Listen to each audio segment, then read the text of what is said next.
ആത്മീയ പുതുക്കത്തിൻ്റെ ജീവിതശൈലി 8-ാം ഭാഗം. പഴയ മനുഷ്യനെ ഉരിഞ്ഞുകളയുന്ന ആത്മീയ പുതുക്കം അഥവാ സ്പിരിച്വൽ റിന്യൂവലിൻ്റെ പ്രധാന തൂണുകളിൽ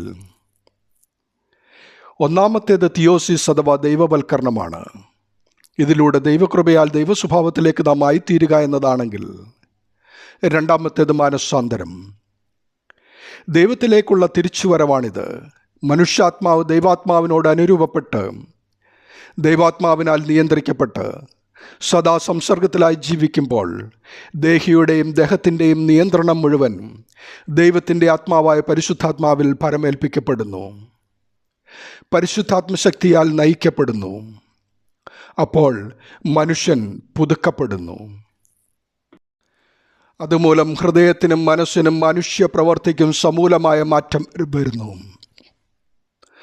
ധൂർത്തപുത്രൻ്റെ മടങ്ങിവരവ് പഴയ മനുഷ്യനിൽ നിന്നും പുതിയ മനുഷ്യനേക്കുള്ള മാറ്റത്തിൻ്റെ ഉത്തമ ഉദാഹരണമാണ്. പഴയ മനുഷ്യനെ ഉരിഞ്ഞുകളയുന്ന ആത്മീയ പുതുക്കത്തിൻ്റെ പ്രധാന തൂണുകളിൽ മൂന്നാമത്തേത് കൂദാശ ജീവിതമാണ്.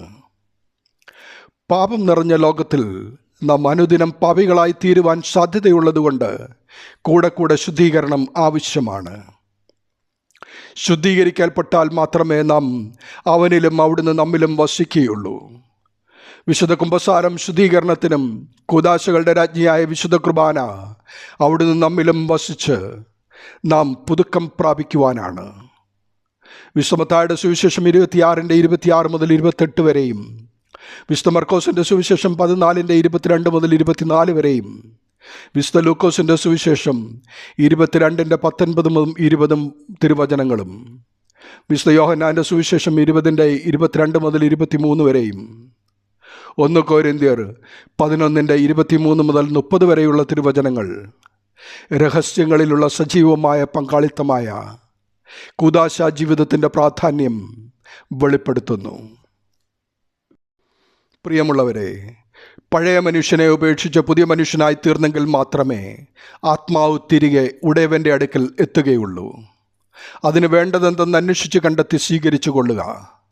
എല്ലാം നഷ്ടപ്പെടുത്തി പോകുന്ന ധൂർത്തപുത്രനെ പോലെ നാം ആയാൽ നഷ്ടപ്പെട്ടു പോകുന്ന ആത്മാവിനെക്കുറിച്ച് സ്വർഗത്തിൽ എത്രയധികം ദുഃഖം ഉണ്ടാകുമെന്ന് ഓർക്കുക. നമ്മുടെ ഒരു കുടുംബാംഗത്തിനാണ് ഇപ്രകാരം സംഭവിക്കുന്നുവെങ്കിൽ നമുക്കുണ്ടാകുന്ന വേദന നമുക്ക് മനസ്സിലാകുമല്ലോ. ആ ഭാരം പഴയ മനുഷ്യനെ ഉപേക്ഷിച്ച് പുതിയ മനുഷ്യനെ ധരിക്കുവാൻ നമ്മെ സഹായിക്കട്ടെ. ദൈവനാമം മഹത്വപ്പെടട്ടെ. ആമീൻ.